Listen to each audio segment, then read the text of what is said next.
The cafeteria fell silent the moment Kyle Brennan hit the floor, arms flailing, ego shattered, pride scattered across the tiles like his untouched lunch tray. Standing above him was Sierra Thompson, calm, steady, not a hair out of place, as if flipping the school's biggest bully had been just another page in her book. Phones were already recording, but Sierra? She simply sat down and started reading. Roosevelt High's cafeteria wasn't just where kids ate, it was where reputations were tested, territories marked, and unspoken hierarchies enforced with nothing more than a glance or a glance too long. You had your jocks, your drama kids, the phone-obsessed crowd always angling for TikTok content, and then there were the invisible ones. The students who glided through the day like background noise, always there, never acknowledged.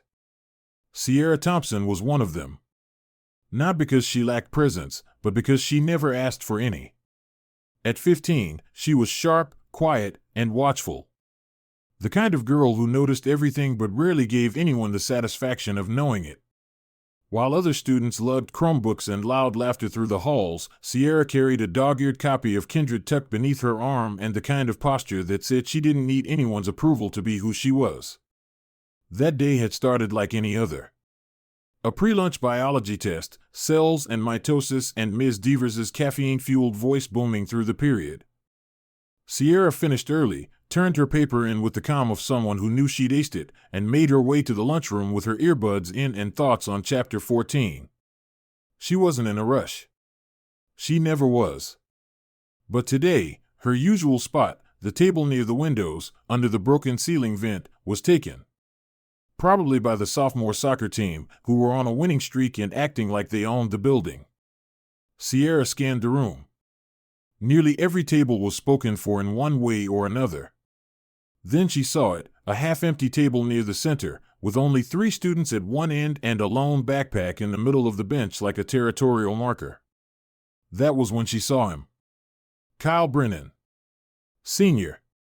Football star. Blonde, broad-shouldered, smug as hell. Sierra had never spoken to him directly, but she'd seen what he did to kids in the hallways. The way he barked jokes that weren't funny, the way teachers went silent around him like they were afraid of saying the wrong thing. He was one of those people who thought his presence was a gift. And right now, his backpack was occupying the one seat Sierra had left. She walked over calmly, book still tucked under one arm. "Hey," she said evenly, polite but not shy. "Can I sit here? Could you move your bag?" Kyle didn't look at her right away. He picked at the food on his tray like she hadn't spoken, then slowly raised his head with a look that said, "Are you serious right now?" "This whole cafeteria," he said, voice flat and annoyed, "and you want to sit right here?" Sierra didn't flinch. "It's not your table," she said.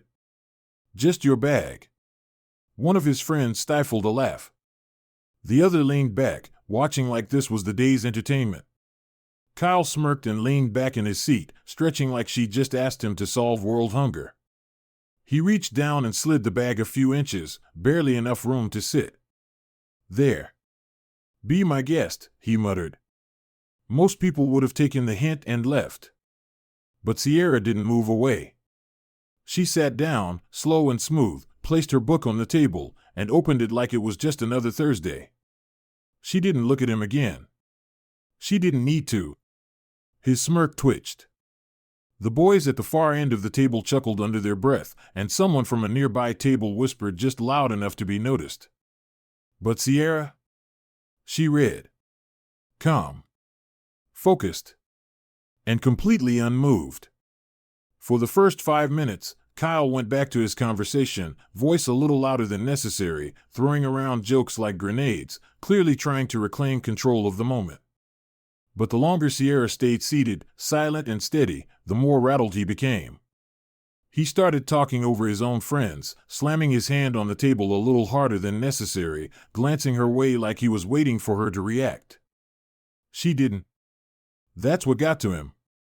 The silence. The calm. The fact that she wasn't intimidated, or impressed, or bothered. Then came the line, the one that shifted everything. "You think you're tough or something?" Kyle said, turning toward her. Sierra looked up slowly, eyebrows slightly raised. "Excuse me?" "You heard me," he said, pushing his tray aside, shifting in his seat so his body edged into her space. "You think sitting here, acting like you don't care, makes you better than everybody else?" Sierra blinked once. "I'm just sitting," she replied. "That's all." Kyle stood up. Conversations around them paused like the air itself was holding still. Someone across the room held up a phone, half hidden under the table. Sierra closed her book, not fast, not slow, just deliberate. "I'm not moving," she said softly. "So don't touch me again." Kyle scoffed, stepping closer. And then he did it, hand slammed on the table, making a few kids jump, and then, with a flick of his arm, he shoved her shoulder. Not hard enough to knock her over, but hard enough to make a point. Or so he thought. Because what Kyle didn't know, what no one had bothered to learn, was that Sierra Thompson had been training in Brazilian Jiu-Jitsu for the past 4 years. 3 times a week. No exceptions. Not because she wanted to fight, but because once, when she was 11, a man had followed her and her little cousin in a park. That night, her mom had signed her up for her first class. And Sierra had never stopped since. She knew how to breathe under pressure. How to use someone's weight against them. And most of all, she knew how to end something before it really began. So when Kyle pushed her that second time, she didn't yell. She didn't raise a fist. She simply moved. 1 step back. Shoulder pivot. Hand on wrist. A light touch behind the elbow. And then, momentum. Kyle's. Not hers. His own force carried him, twisted him, dropped him to the floor. His legs went out. His arms flailed. And suddenly, Roosevelt High's golden boy was flat on his back in the middle of the cafeteria, staring up at the ceiling like the universe had just changed direction. And maybe it had. For a second, no one said anything. Then came the gasps. The camera clicks. The sound of someone whispering, "Oh my God." Sierra stepped back, posture relaxed, hands open. She hadn't hit him. Hadn't hurt him. She'd simply redirected his arrogance. Kyle scrambled to his feet, red-faced, breath shallow, humiliated more by the silence than the fall. "You think this is funny?" he barked, his voice cracking. Sierra looked at him, steady and unshaken. "Are you done embarrassing yourself?" That was it. The room cracked open. Laughter. Murmurs. A ripple of disbelief and awe. Kyle's friend stood frozen, unsure whether to defend him or pretend they'd never known him. Lunch monitors were finally making their way through the crowd, but it was too late. The moment was already legend. Sierra picked up her book, flipped the page, and didn't say another word. The girl who no one noticed had just rewritten the rules. And the cafeteria would never be the same again. The moment Sierra flipped Kyle Brennan onto the cafeteria floor, the energy in Roosevelt High didn't just shift, it cracked. Like glass hit with a hammer, it splintered in 1,000 quiet ways, and while everyone saw the fall, no one really understood what had just happened. At least, not yet. The phones had caught it. Angles from across the lunchroom, some shaky, some close-up, most paired with stunned gasps or muted laughter. Within minutes, the clip was everywhere. By the time Sierra had quietly left the lunchroom and made her way to her next class, someone had already uploaded it with the caption, "She didn't flinch. He fell." 20,000 views in an hour. By the end of the day, it had become something else entirely, a symbol, a moment, a warning shot fired from someone they'd all overlooked. But Sierra? She didn't walk any differently. She didn't gloat. Didn't check her phone or whisper about it to her friends. Mostly because she didn't have many, and also because none of this was meant to be a statement. It was simply a response. A reflex. A line drawn only because it had to be. But not everyone saw it that way. During fifth period, an announcement came over the intercom, "Sierra Thompson, please report to the assistant principal's office." The room fell into that curious hush students knew too well, the kind that meant something had gone down and everyone wanted the inside scoop. Sierra packed her bag without a word and walked out. No hesitation. No nerves. Just that same steady energy that rattled Kyle so much in the first place. Mrs. Ramirez was already waiting when she arrived, arms folded, lips tight, and a manila folder on her desk. Kyle sat slouched in the chair opposite her, a bruise already forming at the edge of his pride, though his face tried to stay defiant. Sierra entered and stood by the door, silent. "Take a seat, Miss Thompson," Mrs. Ramirez said, nodding to the chair beside Kyle. Sierra sat, hands on her knees, gaze fixed ahead. Mrs. Ramirez tapped a pen against the folder. "We've had quite an afternoon, haven't we?" Kyle leaned forward. "She assaulted me," he said quickly, voice rising. "In front of everyone. Just went off for no reason." Sierra didn't look at him. She didn't even blink. "He pushed me. Twice," she said calmly. "I warned him not to touch me again. He did. I redirected him." Mrs. Ramirez tilted her head. "Redirected? I've trained in Brazilian Jiu-Jitsu since I was 11, Sierra explained. It's defensive. I didn't strike him. I used his momentum." Kyle scoffed. "Oh, come on," she flipped me onto the floor. "Because you shoved her," Mrs. Ramirez cut in, her voice sharp now. "Twice, apparently. Is that true?" Kyle hesitated. "I mean, I wasn't trying to hurt her, I was just trying to make a point." Sierra finished for him, finally turning her head to look at him, her voice still cool. "That you could get away with it. Like always." Mrs. Ramirez looked from one student to the other, then sighed and sat back. "I'm going to review the security footage, of course," she said, "but from what I've already seen, and what's been circulating online, it's clear this wasn't an act of aggression. Miss Thompson, you defended yourself, and you did it with control." Kyle turned red. "So she's not in trouble?" "No," Mrs. Ramirez said flatly. "She isn't." Sierra didn't react. Kyle muttered something under his breath. Sierra stood when dismissed, collected her bag, and walked out without a backward glance. But she could feel it in the air. Things had changed. Not just the way teachers looked at her in the hall, or how students stared a little longer, whispered a little louder, but something deeper. Something that made people uncomfortable. That evening, the clip exploded. It made its way from student group chats to community forums. A local Instagram page posted it with the caption, "Quiet girl drops Roosevelt's king in 10 seconds flat." Comments poured in. Some cheering her on. Some mocking Kyle. A few arguing over whether it was too much. But one thing was certain, no one was ignoring Sierra anymore. The next day, Kyle didn't show up to school. Rumor said he told the office he felt unsafe. That irony didn't go unnoticed. Sierra arrived like she always did, head up, earbuds in, book in hand. The difference was in the way the halls parted slightly for her now. Some kids nodded. Others stared. A few whispered and scrolled on their phones when they thought she wasn't looking. But she was. She always was. At lunch, she chose a different table, not the one from the day before, not her old spot either, but a quiet corner near the exit. Alone, as always. But not for long. A group of boys, Kyle's friends, walked past slowly. One of them stopped. "Hey Thompson," he said, voice smooth, but with an edge. "You feel tough now or something?" She looked up from her book. "I felt fine yesterday," she said. "Still do." He tilted his head. "You made him look weak.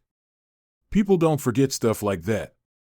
"Maybe he should have thought about that before putting his hands on me," she replied, her tone even, but pointed. Another boy stepped in. "You could have handled it differently." "I did," she said, closing her book gently. "And I'm still sitting here. So unless you're planning on pushing me too, I'd suggest you move along." The boys exchanged glances, but none stepped closer. Finally, one muttered, "Whatever," and they walked off. Sierra reopened her book. Didn't look back. The message had landed. That evening, Mrs. Ramirez called her back to the office. Sierra walked in calmly, not knowing what to expect. "We've spoken with Kyle's family," Mrs. Ramirez said, hands folded. "They're considering transferring him out. Meanwhile, we've reviewed everything, and I want to make it clear, you're not facing any consequences for what happened." Sierra nodded. "Thank you. How are you feeling?" Mrs. Ramirez asked. "Safe?" Sierra tilted her head. "I've always felt safe," she said softly. "It's other people who just didn't expect me to be." Mrs. Ramirez blinked, then nodded slowly. "Understood." The conversation ended. Sierra walked out the same way she always did, quietly, firmly, unshaken. But the ripples of that moment hadn't stopped. They were still spreading. Still challenging assumptions. Still unsettling people who thought control belonged only to the loudest voices. And Sierra? She was just getting started. The day after her second meeting with Mrs. Ramirez, Sierra Thompson walked into Roosevelt High with the same steady stride she always had, except now, the world around her had to catch up. She wasn't walking faster. The hallway wasn't louder. But every eye seemed to shift her way as if people were suddenly aware of something they'd missed. Some students smiled with tight lips, unsure whether to say something or just keep moving. Others stepped out of her path, not with fear, but with the strange new respect people offer when they realize they've been misjudging someone all along. And Sierra? She moved through it all untouched, unbothered, just as she always had. She wasn't interested in basking in attention. It was never about that. The cafeteria that day was quieter when she entered, or maybe that was just perception, the way people stopped mid-sentence, mid-bite, mid-scroll as she crossed the room. She didn't sit in the middle or in her old spot.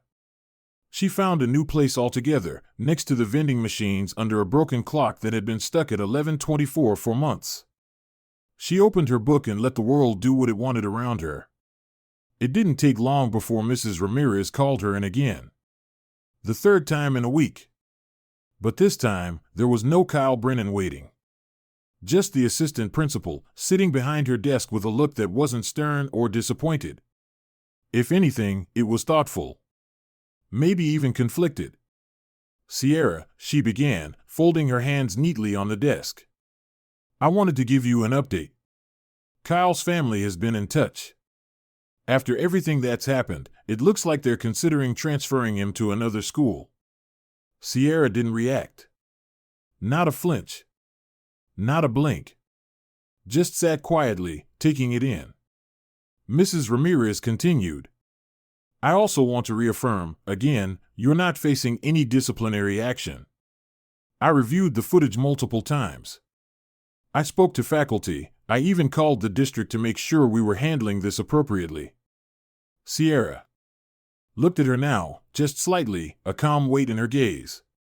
Mrs. Ramirez cleared her throat. "You handled yourself with a level of control and awareness that most adults struggle with. And I know this wasn't about ego. It was about a boundary. One that you were forced to draw." Sierra gave a small nod, but still didn't speak. So Mrs. Ramirez asked gently, "How are you feeling about everything now?" For the first time in the conversation, Sierra answered, not out of obligation, but with quiet clarity. "I've always felt safe," she said. "It's just that, some people don't expect me to."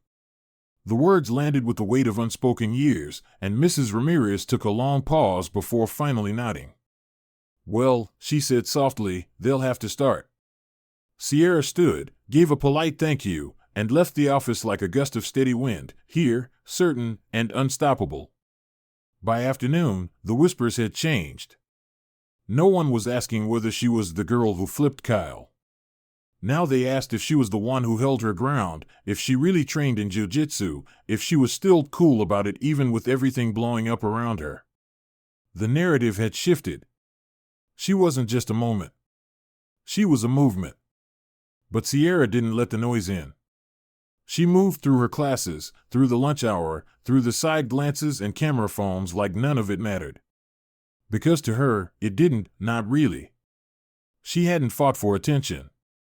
She had only stood because someone had tried to push her down. And then the unexpected happened. That afternoon, as students spilled out into the fading light of dismissal, Sierra stepped through the front gates and spotted a figure standing near the chain-link fence. Leaning on one side. Backpack at his feet. Head low. It was Kyle. For a second, she wondered if this was going to be round two, a final attempt to salvage pride in front of the last crowd leaving campus. But something about his posture felt different. Not like the overconfident boy from the cafeteria. Not like the sulking one in the assistant principal's office either. He looked smaller somehow. Sierra walked past him without pause. He stepped forward.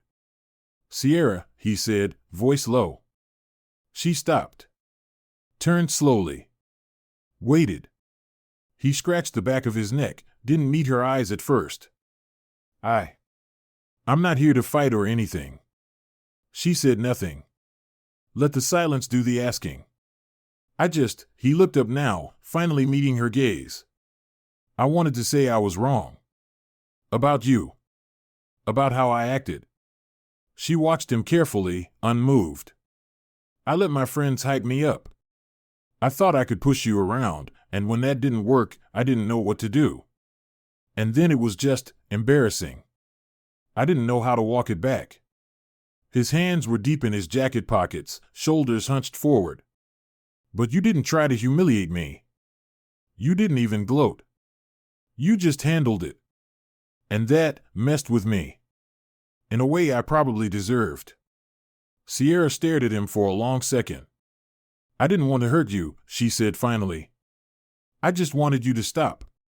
He nodded slowly, shame softening the edges of his voice. "Yeah," he said. "I get that now." Another pause. The breeze rustled the chain-link fence. Distant laughter from the bus line echoed behind them. "I'm not asking for anything," Kyle added. "Just wanted you to hear it. From me." Sierra gave a slow, thoughtful nod. "Thank you," she said. "That takes something." He looked surprised, like he didn't expect kindness, didn't think he'd earned it. He nodded once more, then picked up his bag and walked away without another word. And just like that, it was over. Not erased. Not rewritten. But done. That evening, Sierra stood at the kitchen counter folding laundry with her mom, the smell of spaghetti warming on the stove and the soft hum of the radio playing a Luther Vandross song in the background. Her mom looked over. "You okay?" she asked gently, watching her daughter with those eyes that always knew too much. Sierra gave a small smile, folding a hoodie in her hands. "Yeah," she said. "I am." And she meant it. Because this hadn't been about vengeance. It wasn't about making a statement, becoming a viral clip, or showing anyone what she could do. It was about knowing where her line was, and what to do when someone crossed it. She didn't need cheers or apologies to validate her. She knew who she was before anyone else did. And now the school did too. Maybe next time, they'd think twice before mistaking silence for weakness. Maybe they'd understand that the quietest voices still carry power. And maybe, just maybe, someone watching from the sidelines would remember this moment and stand a little taller the next time someone tried to push them aside. Because Sierra Thompson didn't win a fight. She reclaimed her space. And she didn't do it with fists. She did it with control, with patience, and with the kind of strength that doesn't need to be loud to be heard. As the author of Sierra Thompson's story, I want to take a moment to reflect, not just on what happened in that cafeteria, but on what it represents. You see, Sierra wasn't looking for trouble. She wasn't trying to prove herself. She didn't raise her voice, demand attention, or fight to be seen. She simply wanted a seat, a place. And that, in itself, is something many of us can relate to. Wanting space. Respect. The ability to exist without being pushed aside. But the world doesn't always make room for people like Sierra. It often overlooks the quiet ones, underestimates the thoughtful ones, and tests the patience of those who choose grace over noise. And yet, when the moment came, Sierra didn't flinch. She didn't swing wildly. She didn't react with anger. She responded with clarity, skill, and strength. Here's the lesson: real strength isn't about how loud you are or how hard you hit. It's about how well you know yourself, how deeply you hold your boundaries, and how calmly you defend your worth when it's challenged. In a world where bullying is still too common, where power is often mistaken for volume or intimidation, Sierra's story reminds us that confidence doesn't have to shout. It just has to stand firm. To every young person listening right now, especially those who felt ignored, underestimated, or pushed to the edges of the room, you don't have to change who you are to be strong. You already are. You're allowed to take up space. You're allowed to speak calmly. And you're allowed to say enough when someone crosses the line. To the parents and educators out there, pay attention to the quiet kids. The ones with their heads in books. The ones who don't start drama or chase the spotlight. They see more than we think, and they carry power that doesn't always look like what we expect. And finally, to those who might have been like Kyle at some point, let this story be a mirror. Humility isn't weakness. Apologizing, admitting you were wrong, growing from it, that's what true character looks like. On behalf of our team here at US Justice Story, thank you for spending time with this message. We're here to tell stories that spark reflection, reveal hidden strength, and remind us all that justice doesn't always look like a courtroom. Sometimes, it's just a girl in a lunchroom, refusing to be pushed aside.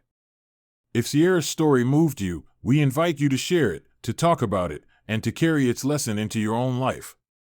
Because you never know who's watching, who's learning, or who might be waiting for permission to stand up too. Thank you for listening. Stay strong. Stay kind. And never forget, you don't need to be loud to be powerful. You just have to know your worth.